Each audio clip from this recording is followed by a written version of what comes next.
Es un gran placer darles la bienvenida a esta transmisión web cuyo objeto es la implementación y lanzamiento de la plataforma de educación y comunicación del proyecto de fortalecimiento de capacidades locales y comunitarias frente a amenazas naturales, que es implementado por la UNESCO con financiación del Ministerio de Relaciones Exteriores de Japón, que tiene centradas las actividades en las islas del Caribe.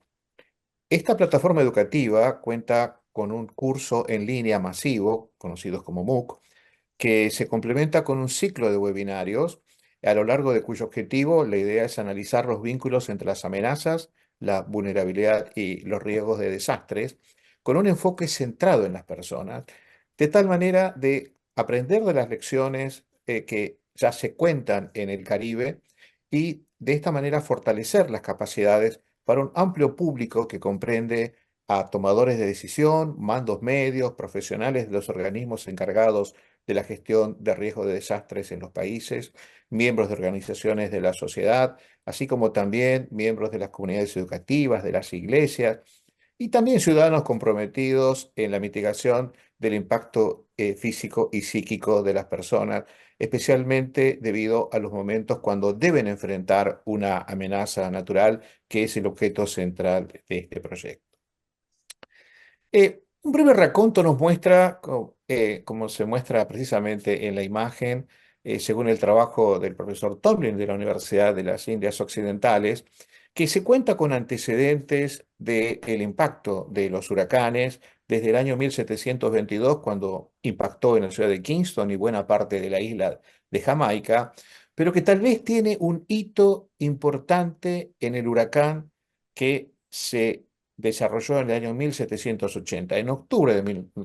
1780, cuando se estima que han habido más de 20.000 muertos en las Antillas menores, en el sur de la isla de Puerto Rico y también en República Dominicana, que es entendido en la actualidad como el primer huracán de categoría 5, ¿no? Según las nuevas escalas de análisis de los daños y de la velocidad de los vientos. Estos sistemas meteorológicos están conformados por depresiones tropicales de gran extensión, como se puede ver, que se manifiestan a lo largo de lo que se denomina temporada de huracanes entre los meses de mayo y noviembre de cada año y que constituyen una de las amenazas más destructivas que debe enfrentar el mundo por su manifestación, su intensidad y especialmente por el impacto que genera en las personas y sus bienes, así como también en los ecosistemas terrestres que se ven totalmente transformados e inclusive, por ejemplo, la afectación a los peces en los océanos o la destrucción de la cubierta vegetal debido precisamente a la intensidad de este tipo de eventos. Los registros de las tormentas a lo largo de los últimos 70 años muestran, como se puede ver en esta imagen, casualmente los diversos eventos que han tenido lugar a lo largo del año con eh, huracanes, tormentas tropicales en distintas categorías, que como pueden ver se desplazan a lo largo de toda esta temporada, ¿no? Y de alguna manera esto nos muestra cuál es esta variabilidad temporal del evento y la última que nos muestra precisamente la situación del último año. Pero así como hay una distribución a lo largo del tiempo realmente importante, con categorías de huracanes muy elevados, también es posible ver que todos estos huracanes muestran un patrón espacial de movimiento bastante eh, aleatorio y por lo tanto es imposible ver o prever la movilidad de estos eventos con suficiente anticipación. Se puede analizar en todo caso cómo de alguna manera es posible simplemente analizar con un pronóstico de largo plazo la posible cantidad de eventos y a partir de ahí estimar lo que podrían hacer preparativos para avanzar con medidas de definición. Las imágenes satelitarias del imagen del huracán Ida, por ejemplo, de categoría 4 de agosto de 2021, muestran, como se puede ver inclusive en la imagen, ¿m? Cómo son estos complejos nubosos que esencialmente forman un gran vórtice, giran en espiral, y esto de alguna manera lo que genera es una enorme energía, tomando el vapor del agua y generando precisamente esta realimentación del vapor y de este enorme ciclo y de velocidad de las espirales, que tienen como consecuencia, por una parte, el incremento de los niveles del mar con tormentas, como se puede ver a través de lo que es la red de drones con las que cuenta la NOAA de los Estados Unidos, drones náuticos, que ven claramente, y miden y registran lo que son la dinámica marina generada por este tipo de eventos. Así como también estos vientos, cuando llegan a las áreas costeras, que en muchos casos, como fue este huracán Ida, tiene categoría 4 con vientos que van entre los 200 y los 250 kilómetros por hora, van afectando primero con el viento, como se puede ver en el gráfico, pero también generan mareas de tormenta que tienen un efecto también devastador sobre lo que esencialmente constituyen las personas que viven en las áreas costeras, al punto que inclusive en huracanes como este tipo de gran impacto puede quedar totalmente destruida la información. Entonces, ¿cuáles son las consecuencias de todo esto? Bueno, evidentemente las consecuencias son gravísimas, sobre todo para las personas, muestran la vulnerabilidad que presentamos frente a este tipo de eventos. Y así también hay que tener en cuenta que la enorme velocidad de estos procesos lo que genera es también el movimiento de proyectiles, porque elevan maderas, pedazos de techos, etcétera, que son a veces mucho más peligrosos que cualquier tipo de consecuencia directa del viento. Eh, Frente a ello,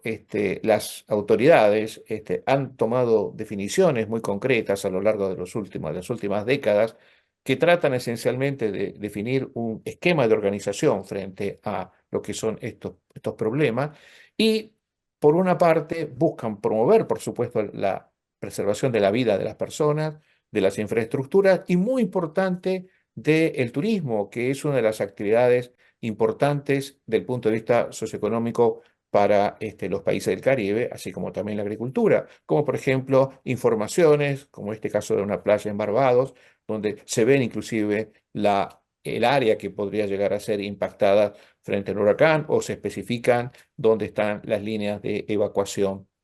para una actividad. En este sentido, cabe señalar precisamente que en el año 2022 el secretario de las Naciones Unidas puso en marcha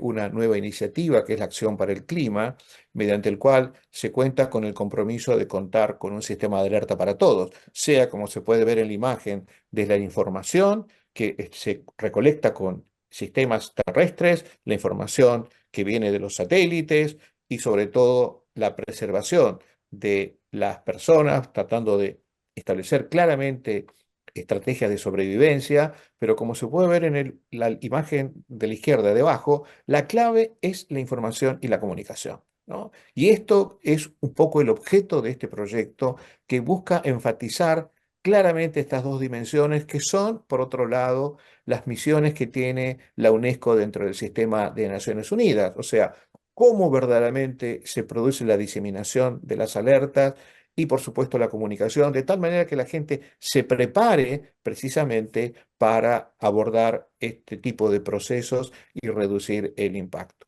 Es en este marco que la UNESCO entonces trata de promover, como una de las misiones que tiene, es poner en marcha la educación desde los medios, como un proceso en el cual precisamente las personas se vuelven alfabetizadas, no solamente a través de la educación convencional, sino también con el uso de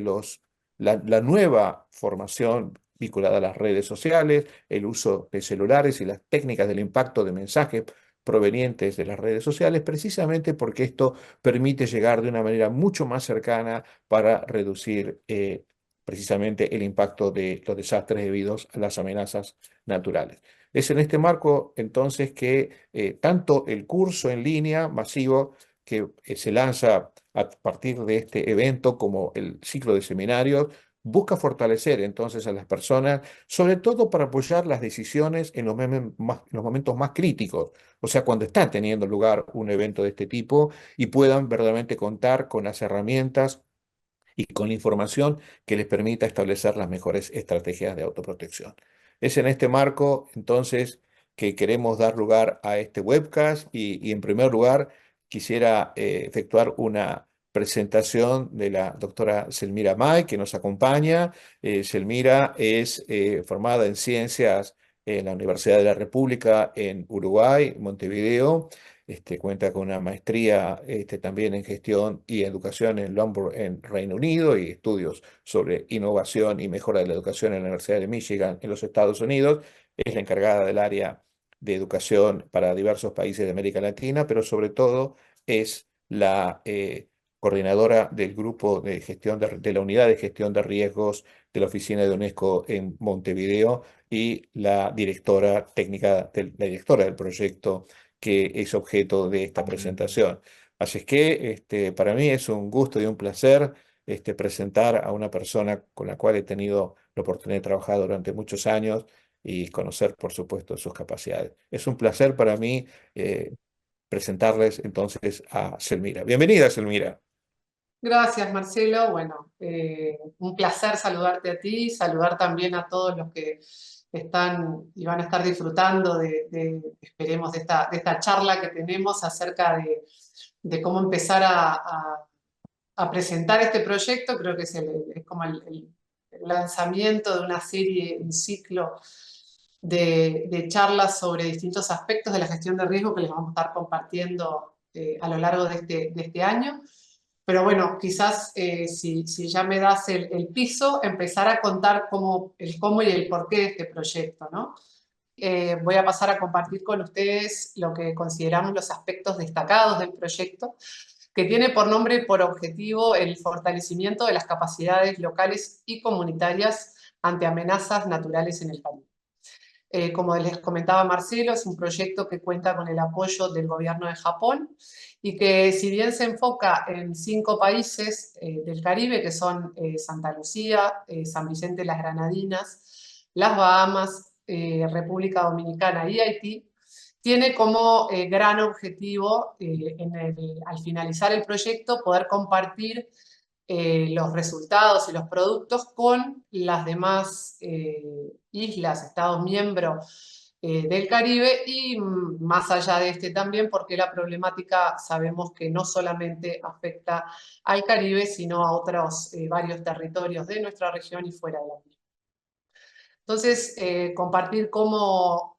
y por qué se gesta este proyecto. Bueno, el Caribe es una de las regiones que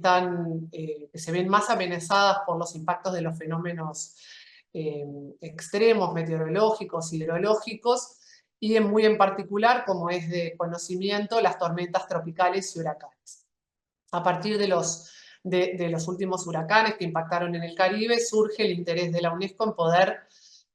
trabajar algunos aspectos, sobre todo enfocados en mejorar la resiliencia de estos países y en particular de su población. Como les decíamos, el Caribe, debido a cómo está ubicado y sobre todo a que también, como decía Marcelo, muchas de las actividades, sobre todo actividades económicas, se concentran en las zonas costeras, es especialmente susceptible y vulnerable frente a los impactos de estos fenómenos. Y esto posiciona al Caribe como la segunda región más propensa a desastres a nivel mundial. ¿Cuáles eran los desafíos o qué nos planteamos como desafíos para este proyecto? Bueno, como decíamos, existen, y Marcelo también lo comentaba al principio, tenemos y contamos con mucha tecnología, y a lo largo de los años la UNESCO también se ha enfocado mucho en las soluciones estructurales, las que venían sobre todo desde la innovación y la tecnología y desde la ingeniería, pero con el pasar de los años y frente a la ocurrencia cada vez más frecuente de estos fenómenos y en mayor número y en mayor intensidad, que es lo que se ha ido verificando, vimos la necesidad de trabajar con las personas, como decía, ¿no? Esto quiere decir de preparar a las personas para ser más resilientes. sobre todo no porque podamos evitar que ocurran, sino para que estén mejor preparadas. Entonces, sobre todo el proyecto busca enfocarse en las capacidades de las personas de protegerse a sí mismos y a las comunidades en las que están ubicados. Para esto, creíamos, y lo estamos claramente comprobando y lo estamos traduciendo en acciones, que tanto la educación en su sentido más amplio como la comunicación son claves, ¿no? Para hacer que las personas logren entender los mensajes, decodificar esos mensajes y generar esa mayor capacidad de resiliencia y mejor respuesta frente a hechos que son de origen natural. Entonces, de nuevo, ¿no? Ahí están ubicados en el mapa cuáles son los países foco, cuál es el objeto, esto de fortalecer capacidades individuales y comunitarias, pero no solamente en respuesta al eje central, que vienen a ser las tormentas tropicales, los huracanes, sino que entendemos que a través de una población mejor preparada vamos a lograr que las personas estén mejor preparadas para responder frente a la ocurrencia de cualquier fenómeno extremo. Y eso también lo hemos ido comprobando a lo largo del desarrollo del proyecto, ya que no solamente son los huracanes y las tormentas tropicales los que impactan en estos pequeños territorios, sino que hay otra serie de fenómenos naturales que también, lamentablemente, lo hacen generando pérdidas no solamente humanas, sino también importantes pérdidas económicas para territorios que ya son por demás vulnerables. Entonces ahora contarles cuáles son los pasos que hemos ido dando y los que tenemos pendientes a lo largo de este año de proyecto. Obviamente lo primero fue identificar quiénes eran nuestros beneficiarios directos, ¿no? Para que ellos logren entender cuáles son los riesgos, cuáles son sus impactos o los impactos de estos fenómenos y tener una mejor capacidad de resistir y de volver a recomponerse, ¿no? Como seres humanos, como sociedad, como comunidad. Entonces son aquellas poblaciones siempre las que están más expuestas, las más vulnerables por distintos motivos, ¿no? Las comunidades, hablamos de los niños, hablamos también de el rol de los medios, en cómo informan, y cómo logran a través de esa llegada masiva que tienen a la población ayudar a construir esta resiliencia. Hablamos de las autoridades que están involucradas directamente en la respuesta territorial. Esos son, digamos, ese es nuestro público de trabajo directo. Obviamente esto no lo hace la UNESCO solamente, sino que tenemos socios claves y por eso estamos trabajando en forma directa, sobre todo con las autoridades nacionales de respuesta a las emergencias y otros actores que claramente por su propia actividad también están vinculados, sobre todo enfocándonos mucho en el nivel local, organizaciones de la sociedad civil que trabajan muy de cerca en la atención directa durante, antes y luego de la ocurrencia de un fenómeno extremo. Obviamente la UNESCO y sus oficinas que están desparramadas en el territorio, otras agencias hermanas de las Naciones Unidas que tienen trabajo específico en esto y organismos regionales como es el caso de CIDIMA, que trabajan en cada uno de estos países y conectando a todos los países entre sí con políticas regionales, estrategias regionales e iniciativas regionales. A través de ellos estamos logrando apoyos específicos en la implementación del proyecto y también nosotros aprendiendo de muchas cosas que se han ido dando a lo largo de los años y que se continúan dando. No arrancamos este proyecto de cero, sino que hay mucho trabajo hecho en los países y no queremos desconocer ese hecho. Obviamente después los actores clave, estamos pensando, yo decía, estas poblaciones quizás que son que identificamos como más vulnerables, redes de mujeres, redes de jóvenes, los actores educativos todos, autores comunitarios, las iglesias que también sabemos tienen un rol fundamental en todas las etapas previas, durante y post ocurrencia de un evento, con quienes también estamos en contacto porque de nuevo queremos aprender de lo que ya existe para poder dar nuevas soluciones y poder traer nuevas propuestas que complementen aquellas que ya están en marcha.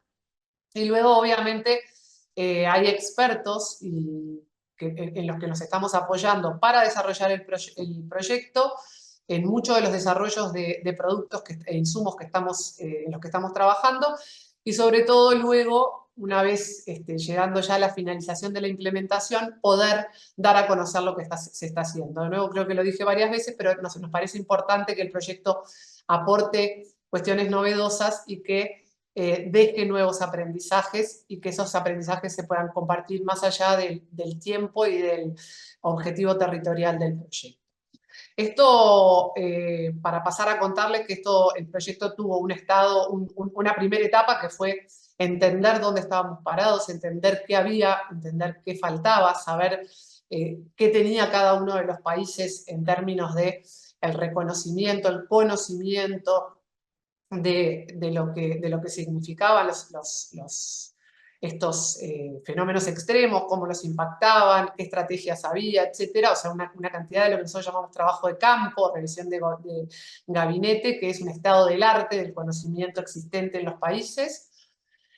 para luego recién comenzar a trabajar con las autoridades en qué había que desarrollar de nuevo, ¿no? Cómo nos aprovechábamos de lo que ya había, lo actualizábamos, lo compartíamos, según lo que fueran las necesidades, para luego pasar a tratarlo, a cotejarlo, compartirlo y cotejarlo, diría yo, con los países, con la gente que está en el territorio. A estas las llamamos las actividades participativas. Ahí hay algunos ejemplos de lo que hemos venido haciendo en estos 2 años, que implicó visitas a terreno por parte del equipo de proyecto y entrevistas con actores, reuniones para poder intercambiar con ellos no solamente lo que habíamos podido recabar en esas visitas de terreno, lo que habíamos verificado, pero también para tener el retorno de vuelta de estas autoridades, que son las autoridades competentes y son las que conocen lo que realmente pasa en el territorio, y juntos poder identificar qué había y qué necesitaba. De hecho, el plan de trabajo de todo este año de proyecto, y que se va a traducir en un sinnúmero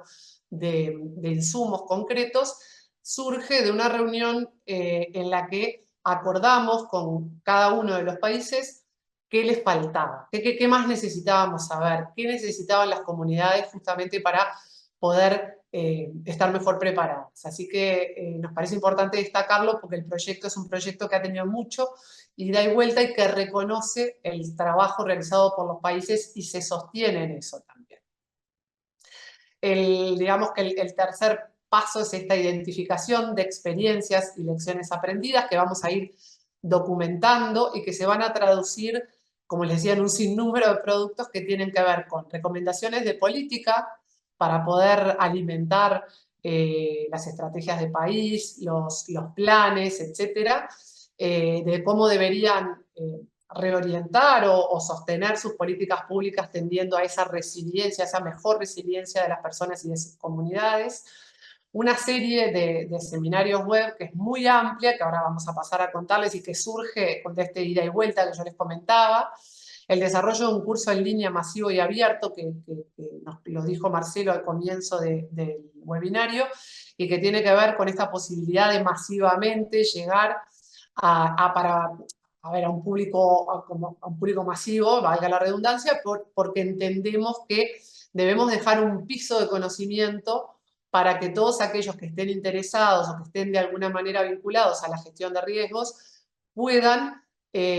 mejorar su conocimiento y su entendimiento. Luego hay cursos de formación específica, muchos de ellos a demanda de los propios países, para grupos específicos dentro de los países, y una serie de documentos técnicos. Todo esto va a estar montado en una plataforma abierta porque entendemos que son productos no solamente que pueden, como dije varias veces, pueden ser aprovechados por otros países, por otras pequeñas islas o países incluso continentales que tienen también mucho para aprovechar de esto que se está generando, sino porque también entendemos que es información que hoy no necesariamente ni está disponible, ni está sistematizada, ni es de libre acceso. Entonces, eso hace que veamos también como valioso esta posibilidad de dejar todos esos entregables en forma abierta gratuita digamos, y fácilmente accesible para un público que va mucho más allá del objetivo del proyecto, pero enfocado primariamente en nuestro público objetivo. Bueno, hoy estamos en este webcast introductorio, ¿no? Pero a partir de acá, como les decíamos, va a haber el MOOC, que tiene 4 módulos. El MOOC, como también comentó Marcelo, está en desarrollo. Una serie, un ciclo de webinarios que nos va a llevar un tiempo de aquí hasta casi finales de año, porque el interés por estas conversaciones, estas charlas, estos intercambios ha sido grande. Y luego, como también les comentaba, actividades que son específicas, algunos webinarios que no necesariamente son de interés general, pero que obviamente han surgido por demandas de grupos dentro de los países, algunos cursos también específicos, porque también entendemos que si bien las pequeñas islas tienen y enfrentan problemáticas similares, algunas tienen necesidades específicas. Y luego una serie de entrevistas, podcasts, este tipo de recursos que entendemos que en el mundo de hoy son atractivos, son de fácil acceso, de fácil incorporación y que atraen al público al que nosotros queremos llegar, que no es necesariamente el público experto, el público más técnico o el público académico, sino la población en general. El curso online, el MOOC, tiene 4 módulos que tienen, bueno, ustedes pueden ver ahí, que tienen que ver con la comprensión de los desastres, del riesgo, de la gestión, aspectos que están vinculados a la preparación y la respuesta, otro específico que tiene que ver con la construcción de resiliencia y finalmente estrategias innovadoras para enfrentar las emergencias. Entonces, no hay necesidad de que yo vaya tema por tema, pero creo que si ustedes pueden ver, está como muy hilado en cuanto bueno, cómo lo entendemos, cómo lo comprendemos, cómo algunos aspectos que nos ayudan a estar mejor preparados, la construcción de la resiliencia, estrategias, la educación, la cultura de la prevención, desde todos los actores, ¿no? De vuelta, ¿no? Esto no está enfocado, no es un curso académico, sino que es un curso tremendamente práctico y que busca que todos tengamos un piso de conocimiento similar. Y luego herramientas, ¿no? Pues nos parece importante dejar herramientas, sobre todo para quienes toman decisiones, pero también hay herramientas para las personas, para los individuos. Con respecto al ciclo de webinarios, como pueden ver ahí, yo les decía, es sumamente intenso, pero tiene que ver con cuestiones que fueron saliendo en conversaciones con los países, lo que es la seguridad en el hogar, o sea, qué pasa frente a un evento, cómo nos preparamos, cómo lo recibimos y cómo nos salimos, cómo nos recuperamos de la mejor forma posible. Esto incluye también, como ven, otro webinario que tiene que ver con el impacto psicológico y cómo manejar estrategias para manejar el impacto que producen en cada uno de nosotros, la ocurrencia de un fenómeno de estas características, vinculado también al tema de la información, esta cuestión que está tan presente, pero que además tiene una importancia fundamental cuando hablamos de fenómenos que impactan y que ponen en riesgo nuestra vida y nuestra propiedad, que es la desinformación, el manejo de noticias falsas durante las emergencias, protocolos que nos ayuden a gestionar el riesgo con una perspectiva de género. Hay algunas, hay evidencias de que el rol de las mujeres en las comunidades, en las familias, las hace especialmente vulnerables, pero también las pone en una posición donde tenemos que darles herramientas para que sean capaces de responder de la mejor forma posible. Después normas que tienen que ver con la inclusión y la protección específica de las personas en mayor situación de vulnerabilidad, las personas con discapacidad, entre otras. Luego, ayuda para los educadores, que a veces tienen esa posibilidad de llegar a un gran número de actores, desde los más jovencitos a otros que no lo son tanto. Entonces, cómo prepararlos y formarlos para que tengan herramientas para formar, para enseñar, para ayudar a aprender cómo entender y reaccionar mejor frente a la ocurrencia de un fenómeno extremo. Y el broche de oro, ya terminando el año, va a ser usar esta cuestión que tiene que ver con el juego, ¿no? Cómo aprender jugando, usando usando el juego para gestionar mejor los riesgos. Entonces, este es un pantallazo tanto de los contenidos del MOOC como del ciclo de los webinarios. También, como comentábamos, va a haber una serie de actividades específicas que son a solicitud de los países. Hay un webinario sobre riesgos geológicos debido a lo que pasó con el tema de las erupciones volcánicas, que es un tema quizás no tan conocido en el Caribe. Entonces nos parece particularmente importante poder traer experiencia y traer experticia a la subregión para estar mejor preparados para lo que significan estos riesgos de origen geológico. También puede ser también vinculado a los terremotos, ¿por qué no? Cursos de entrenamientos para gestores locales de riesgo, también. Una serie de entrevistas y podcasts con expertos de gestión de riesgo del Caribe, o sea, en el Caribe, pero con gente de la región y de fuera de la región también. Entendemos que otro de los objetivos del proyecto tiene que ser traer experiencias de altísimo nivel y de altísima experiencia para ayudarnos a pensar, como se dice a veces, fuera de la caja, ¿no? Cómo traer ideas innovadoras e inspiradoras que también nos demuestren buenos resultados y que podamos adaptar al contexto local. Y después esta serie, esta biblioteca, digamos que como nos gusta decirlo, una biblioteca, un repositorio, con una serie de documentos que van a ser resultados del proyecto. El proyecto no queremos que sea un proyecto que deje documentos de cajón, sino que sea eso, una biblioteca abierta para que estos documentos puedan seguir siendo accesibles y que posteriores proyectos o posteriores iniciativas puedan alimentarse de la experiencia que nosotros hemos desarrollado. Bueno, particularmente destacado un curso taller que nos ha solicitado el Instituto Nacional de Recursos Hídricos, el INDRI de República Dominicana, para las juntas de regantes, entendiendo, como decía Marcelo, sobre todo en el caso de República Dominicana, hay una actividad agrícola importante donde los actores son actores relevantes en la economía y también en la gestión de riesgos. Entonces nos han solicitado específicamente poder destinar un curso taller a estos actores, ¿no? Entonces, por acá creo que espero haberles dado un panorama general del proyecto, de lo que hemos realizado y lo que nos desafía este año, esperando, por supuesto, que tengamos la chance de que nos acompañen de aquí en más en muchas de estas actividades y, por supuesto, que esto sea como también una tentación acompañarnos en ese MOOC en el que tenemos puestas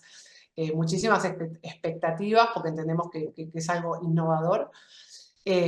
Así que los esperamos a todos ustedes en nuestras próximas actividades. Muchas gracias. Marcelo, vuelvo a darte la palabra. Muchas gracias, Elmira, por la detenida presentación, que claramente pone en evidencia,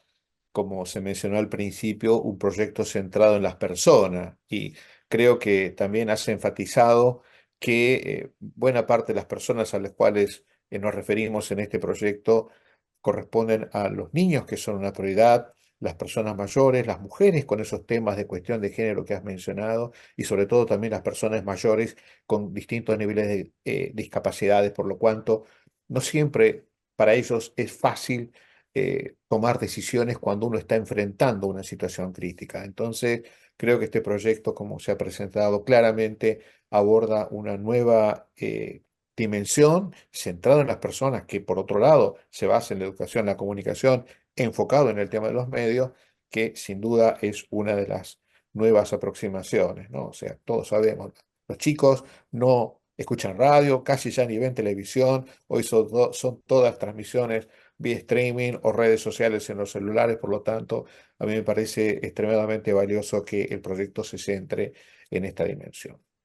Bueno, para dar continuidad a este webcast de presentación y lanzamiento de la plataforma educativa, es para mí verdaderamente un gusto y un placer presentar ahora al doctor Alan Lavell. Tal vez es una de las personas de la cual todos hemos aprendido, a quienes nos hemos dedicado en la gestión de riesgos. El doctor Alan Lavell, egresado de la Universidad de Londres, desde su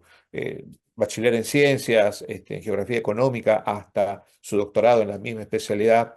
que en realidad se ha afincado en nuestra América Latina hace más de 30 años,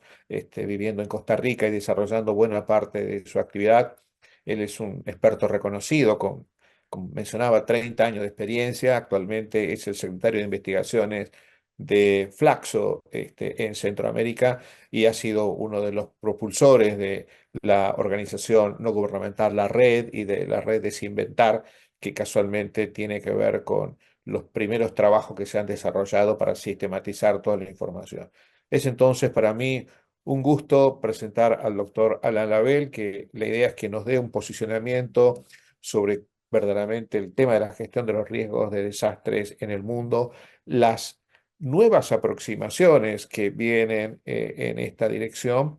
para que al final podamos sacar algunas conclusiones. Adelante, Alan, un placer tenerte con nosotros en este webcast. Mi nombre es Alan Labelle. Cuando observamos cuál es el tema central de este proyecto, se encuentra dentro de lo que hoy se llama gestión de riesgos compensatorios. En gran parte de América Latina, en mucha de la literatura de la ONU, en el Banco Mundial y en otras áreas, se le llama de otras maneras en otros lugares. Y si miramos hacia el pasado y recordamos lo que fue familiarmente llamado el ciclo de desastres, que se estableció en los años 70, creció en los 80 con instituciones como la OEFDA, Oficina de Asistencia para Desastres en el Extranjero, PACOBA, la Organización de la Salud con las Naciones Unidas, donde se hablaba de antes, durante y después del desastre. La idea completa de la gestión de riesgos compensatorios es compensatoria porque lo que estás haciendo es compensar la existencia de un riesgo residual en la sociedad. Es decir, estás compensando a través de diferentes acciones porque existe un riesgo que no ha sido reducido, eliminado o evitado en primer lugar. Y así toda esta idea de durante y después realmente hacer pausas. El impacto de un desastre ahora se captura en esta noción de gestión de riesgos de desastres compensatorios, que va más allá del inmediatamente antes y durante el impacto para seguir con las ideas de reconstrucción, rehabilitación y recuperación.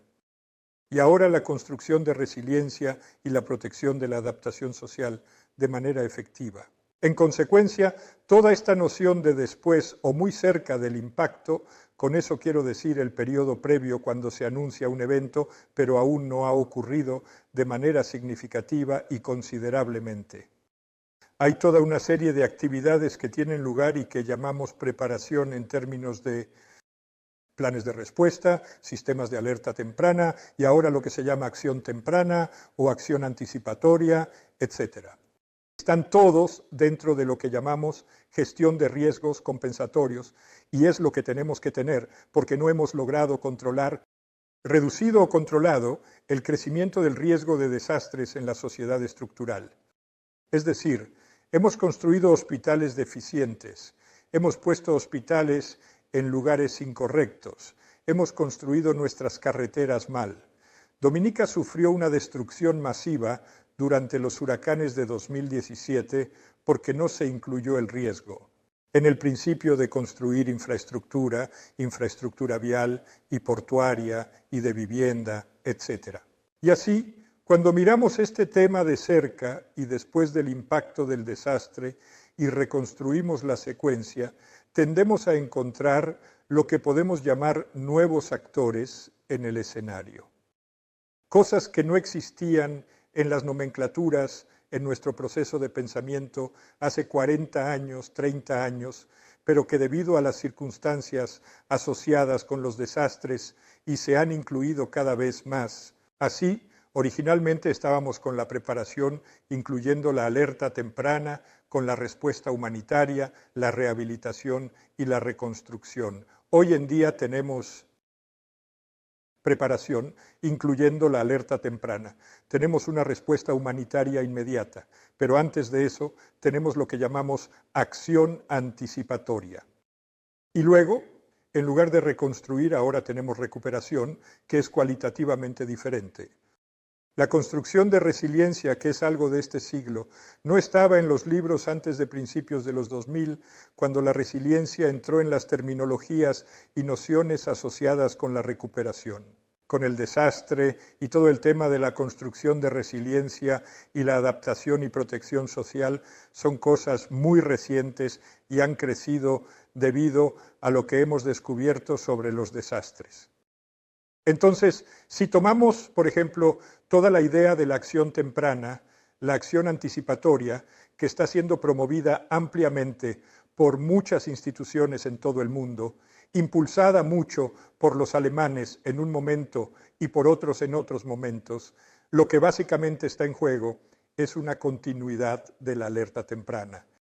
donde, debido a que tenemos los medios para identificar el posible impacto de un evento con un periodo de tiempo más largo antes de que ocurra, estamos en posición de considerar adelantar pagos financieros, entre otros tipos de recursos, de manera que las personas que van a ser afectadas por un evento puedan tomar toda una serie de acciones que reducirán las pérdidas que sufran cuando ocurra el evento.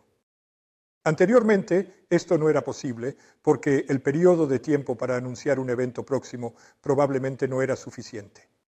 Pero esto también ha sucedido porque sabemos que en los mecanismos financieros que han sido desarrollados por el Banco Mundial, el Banco Interamericano de Desarrollo, por bancos de Centroamérica para hablar de esta región en la que se establecieron condiciones financieras por las que los países, a través de esquemas de seguros u otros tipos de mecanismos financieros, tienen acceso rápido cuando un evento ha impactado para tratar de abordar todo el problema de la respuesta.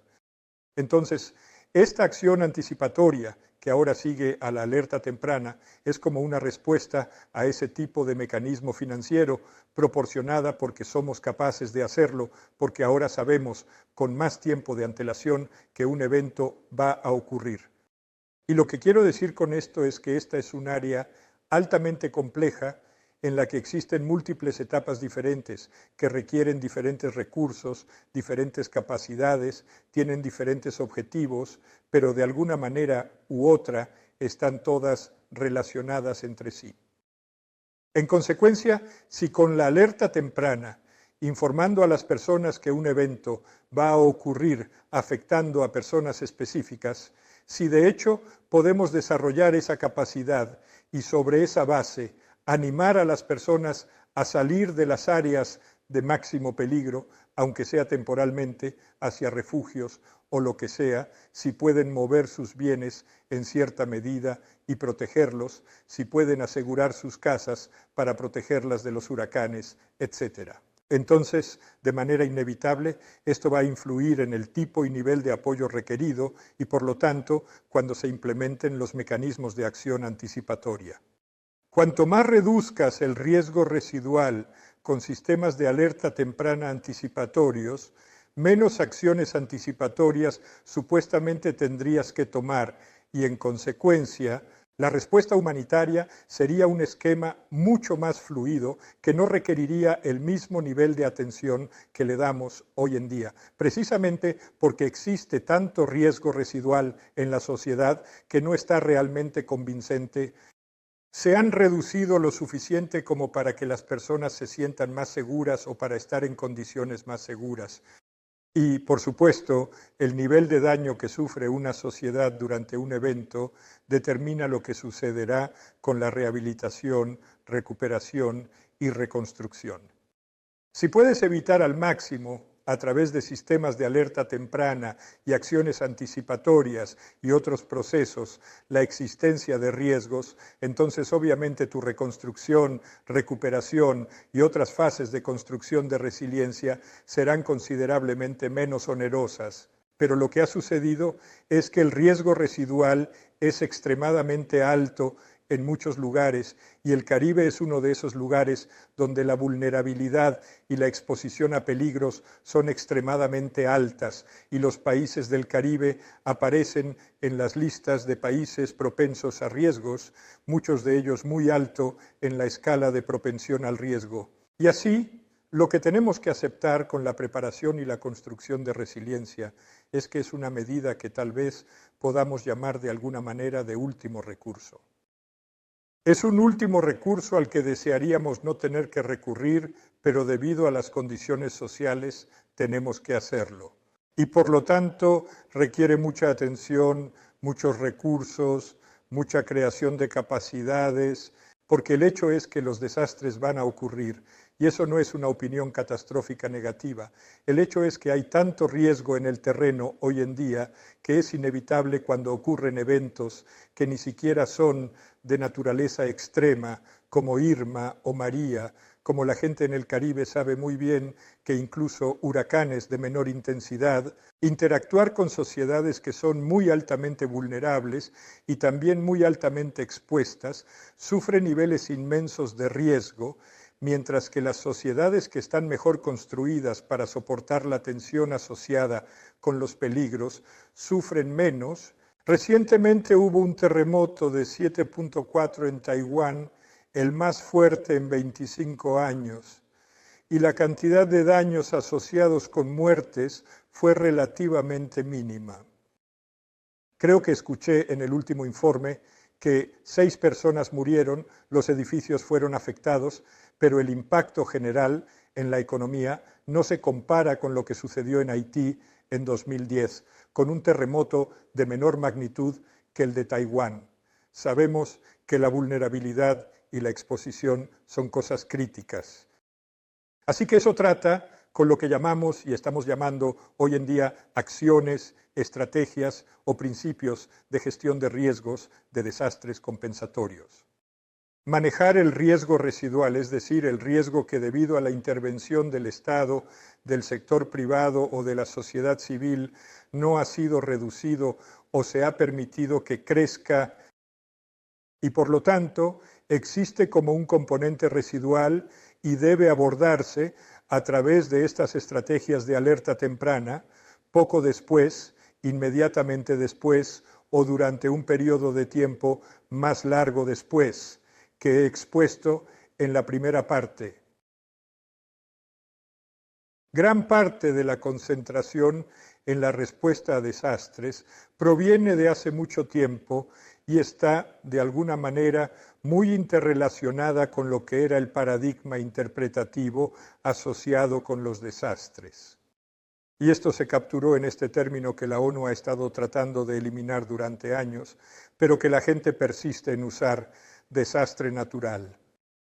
La idea de que los desastres eran naturales, los peligros básicamente eran el desastre, la sociedad era inocente, el peligro del desastre decidiría quién se vería afectado de alguna manera. Y por lo tanto, en circunstancias donde poco se puede hacer por parte de los seres humanos, y estas son interpretaciones que también llevan a interpretaciones religiosas del desastre, etcétera, donde la gente no puede hacer mucho al respecto, es casi inevitable. Es obvio que la respuesta y preparación para la respuesta y reconstrucción se veían hace algún tiempo como las principales estrategias contra desastres. Tenías que lidiar con ello una vez que ocurría. En los últimos 50 años, en los últimos 20 o 30, ese paradigma de interpretar el desastre natural, los desastres son inevitables, los desastres no se anuncian, se ha reemplazado con un paradigma que llamamos la construcción social del riesgo, que en sus términos más simples indica que el riesgo de desastre y el desastre es construido por nosotros, los seres humanos, colectivamente, individualmente, como familias, como empresas, como gobierno, expresiones de organización social que llevan a diferentes formas de llevar nuestras vidas. Emprender sus vidas, construir sus vidas y lo que hacen con sus vidas. Y no se trata de que un peligro afecte automáticamente a las sociedades. Y así, todo este paradigma de la construcción social del riesgo, que se basa originalmente en la idea de vulnerabilidad, es decir, los seres humanos sufren diferentes niveles de propensión a ser dañados según su posición social, según su etnia, según su edad, según consideraciones de género, es de hecho la base de la construcción social del riesgo. En consecuencia, cuando se trata de la respuesta, la alerta temprana y la preparación, hay que tener en cuenta estos factores diferenciales que de hecho llevan a que algunas personas sean más vulnerables, más expuestas que otras y probablemente sufran considerablemente más daños. Y por esa razón, dentro del marco de los seminarios web, toda esta idea de los impactos psicosociales, la idea de proteger tu hogar y proteger a tu familia, es altamente significativa. Y para las organizaciones que interactúan con la sociedad, deben comprender plenamente que diferentes personas están bajo diferentes condiciones de estrés. No todos están expuestos al mismo riesgo, incluso si el peligro tiene la misma intensidad. Entonces, toda esta noción de construcción social ha llevado a la idea y al cuestionamiento en las personas de que si el riesgo se construye, el riesgo se puede deconstruir. Si hemos contribuido a patrones de uso de suelo inadecuados, procesos de planificación, la degradación de nuestro medio ambiente en áreas inadecuadas, áreas propensas a peligros y varios otros procesos que llevan a la construcción del riesgo en la sociedad, entonces teóricamente podemos deconstruir ese riesgo. Y aquí el argumento que me gustaría presentar es: la gestión de riesgos compensatorios es absolutamente fundamental porque el riesgo que hemos construido es relativamente inmanejable. No se ha gestionado, no se ha reducido, por lo tanto tenemos que invertir grandes recursos en la respuesta y en la preparación. Pero sabemos que a medida que pasa el tiempo y aumenta la complejidad asociada con los desastres, el efecto sistémico, es decir, algo le sucede a tu puente, en tu comunidad, pero eso no es el final. Tu puente es cómo transportas tus bienes a los mercados y traes bienes de los mercados a tu comunidad. Si un puente cae o un hospital derrumba, no es solo esa pérdida la que es importante.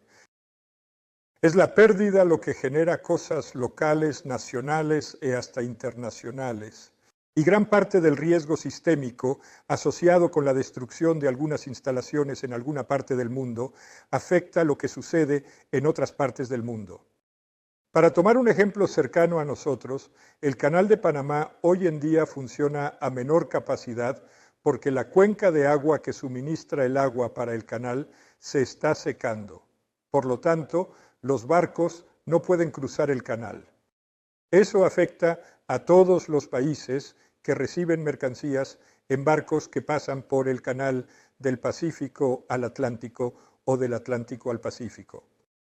Tiene un impacto global más amplio. Sabemos que este tipo de riesgo está creciendo y creciendo debido a una complejidad de nuevos factores de riesgo, cosas como el desarrollo urbano no planificado, el cambio climático y muchos otros que no tenemos tiempo de abordar.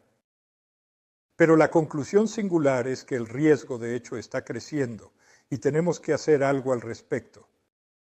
Otro hecho es que si observas, el dinero invertido en la respuesta humanitaria en preparación está disminuyendo en comparación con la creciente necesidad, es decir, hay una gran brecha y una brecha creciente entre la financiación disponible para llevar a cabo. Principios de gestión de riesgos compensatorios, reconstruir, responder, cuál es la cantidad solicitada por las agencias internacionales y otras. Y en consecuencia, al final, definitivamente de hecho, es un juego de suma cero. No hay manera de lidiar con esto a menos que reduzcamos el riesgo general en la sociedad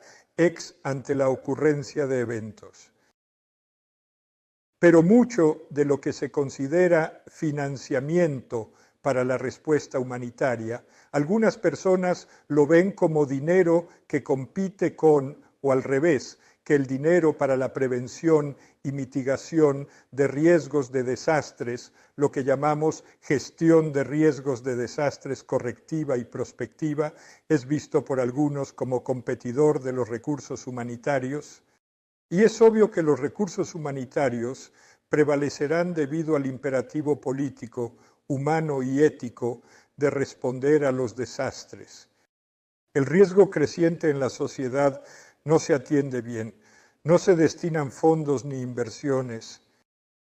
Pero eso es un argumento falso, aunque es un argumento, porque lo que encontramos es que deberíamos estar tratando con lo que llamamos gestión de riesgos correctiva prospectiva, o sea, eliminar el riesgo presente antes del impacto de un evento. Rehabilitar su hospital, reubicar su comunidad, fortalecer los diques alrededor de su comunidad, reforzar las presas para que no se rompan en periodos de inundaciones altas, etc. Eso es correctivo. Se trata de eliminar el riesgo que construimos en algún momento del pasado. Lo prospectivo es garantizar que ese riesgo no exista en primer lugar. Entonces, si planificas bien el uso del suelo, si no degradas tu entorno, si a través de tus sistemas nacionales de inversión y procesos de inversión exiges que se considere el riesgo en la inversión y cuando construyes tus carreteras y tus casas, éstas pueden responder y resistir a los peligros en el futuro, no tendrías que invertir en esto. Así que no se trata de tomar dinero de los recursos humanitarios. Se trata de utilizar los recursos de desarrollo de una mejor manera. Toda una serie de otras cosas pueden ocurrir. Pero lo que estamos estableciendo aquí no es una división, sino una clasificación entre lo que llamamos reducción del riesgo de desastres correctiva y prospectiva, que aborda las causas estructurales y subyacentes de la acumulación de riesgos en la sociedad. Ese riesgo las comunidades, al utilizar sistemas de alerta temprana, reconocerán y será la base de lo que hagan. Y será la base de cuánto ellos en común sufren o son impactados por el evento, cuánto les afecta materialmente, cuánto les afecta psicosocialmente, cuánto les afecta culturalmente su historia, su pérdida de conocimiento e historia a lo largo del tiempo. Eso es lo que decidirá eso. Eso es lo que tenemos que considerar en la respuesta a desastres y buscar estas dos cosas estén más equilibradas en los enfoques, los recursos humanos y los recursos financieros que se les dedican. Y eso me lleva al último punto en esta especie de conversación rápida junto al fuego sobre el riesgo de desastres en la sociedad. Es decir, a medida que practicas mecanismos compensatorios como la alerta temprana, la acción anticipatoria, incluso la respuesta inmediata, y más aún cuando practicas la recuperación y la reconstrucción, puedes pensar en algo más que el riesgo residual, es decir, superar las condiciones adversas que existen cuando el evento te impacta y puedes empezar a pensar en el riesgo estructural. Porque tienes todas las herramientas y la experiencia para hacerlo. Cuando haces un sistema de alerta temprana, se basa en análisis de riesgos, identificando por qué están en riesgo, quiénes se encuentran en lugares inadecuados, que están ocupando casas que no van a resistir el huracán, la inundación o el terremoto, etc. Esa es una parte básica de la planificación para la alerta temprana y la acción temprana como complemento a la alerta temprana. Entonces, si tienes esa información, la población está activamente involucrada en ese análisis, puedes estimular a la población y a los grupos que la apoyan. Pensar más allá de reducir el riesgo residual y empezar a pensar en reducir riesgo estructural. Es el tipo de preguntas que la gente en La Masica, en Honduras, a menudo se hace y se preguntan después del impacto de Mitch. Esta era una comunidad que tenía un sistema de alerta temprana desde los años 80, la OEA y el gobierno alemán, un excelente sistema de alerta temprana participativo, lo que les permitió evitar cualquier muerte durante Mitch, mientras que los municipios a su alrededor estaban perdiendo personas en cantidades significativas de personas. Y también lograron proteger sus medios de vida, trasladando el ganado a lugares seguros, etcétera, etcétera, y más. Pero como resultado de eso, estas personas, con la orientación de las ONG, comenzaron a pensar, ¿por qué no reducir el riesgo estructuralmente antes? Al impacto del evento se produjeron cambios en los patrones de uso del suelo donde la gente vivía, viviendo más alejados del río. Y esto puede suceder con el aumento del nivel del mar, etc. Puedes tomar acciones anticipatorias, pero requiere colaboración, recursos y bases de conocimiento. Con lo que haces en respuesta, la incorporación de las personas que probablemente se verán afectadas en el proceso de toma de decisiones y los nuevos procesos organizativos facilita la construcción de capital social que será muy útil cuando empieces a pensar el evento haya pasado, ¿qué puedo hacer para evitar este tipo de estrés en el futuro? Y sin duda, y aquí finalizaremos, cuando se trata de reconstrucción y recuperación, está claro que no se puede reconstruir y recuperarse replicando la existencia que se tenía antes del evento. Si vas a reconstruir y recuperarte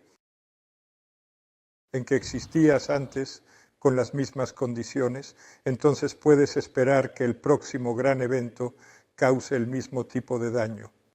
Es obvio que cuando reconstruyes un hospital que ha sido destruido, tienes que construirlo con mejores estándares de construcción. Cuando un edificio es como el hospital en Honduras, en Tegucigalpa, con Mitch, un hospital ubicado en la llanura de inundación de un río, se inundó hasta el segundo o tercer piso. Es obvio que no se puede reconstruir el hospital en esa misma posición sin sufrir consecuencias de un evento futuro similar o menor. El mensaje que estoy tratando de transmitir aquí es que el tema de este proyecto, que es absolutamente fundamental, es una parte de toda una máquina, por decirlo de alguna manera.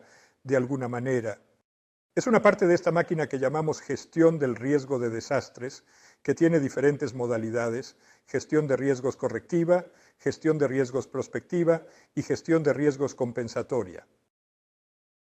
La gestión de riesgos correctiva y prospectiva busca evitar la necesidad de acciones compensatorias, alertas tempranas o se realizan.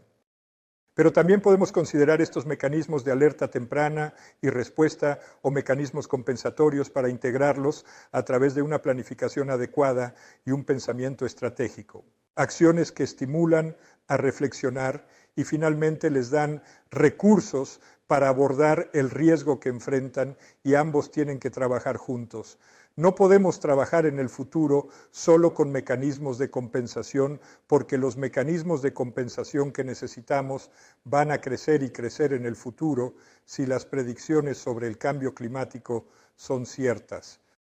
Y aquí, recuerden, como último punto, el IPCC y los gobiernos del mundo, el principio de negociación sobre el cambio climático siempre ha fijado 1.5 grados centígrados como máximo por encima del nivel histórico del promedio climático en el mundo. Eso se superó el año pasado, en 2023. Según la Organización Climática Europea y confirmado por la NASA, ahora hemos superado los límites de 1.5 y 2024. 1.5 y 2024 es probable que sea aún más caliente, llegando a 1.55 o algo así. Estas son predicciones obviamente para el futuro. Los datos para el 23 son reales. El cambio climático es real. Está aumentando la intensidad y la recurrencia de los eventos. También está fomentando eventos recurrentes de menor escala. Estamos entrando en un mundo donde estos peligros son rutina y norma. Debemos lidiar con ellos así. Ya no son eventos extraordinarios, muchos de ellos cada vez más forman parte de lo cotidiano, y tenemos que ser capaces de abordarlos de manera más prospectiva, correctiva y compensatoria. Así que con eso terminaré, esperando que haya sido lo suficientemente claro para entender un tema complejo en poco tiempo. Y le deseo lo mejor con los webinars y el proyecto que está siendo promovido por la UNESCO hoy y en el futuro. Muchas gracias, Alan, por esta presentación, que ha sido también acompañada de algunas imágenes que nos posicionan también con el proyecto, y de alguna manera nos permiten a todos aquellos que vamos a estar vinculados a la organización del curso en línea, claramente presentado por Selmira, y el ciclo de webinarios, poder ofrecer a la comunidad del Caribe, no solamente a los 5 países objetivos de este proyecto, sino también poder hacer una extensión del proyecto a otros lugares.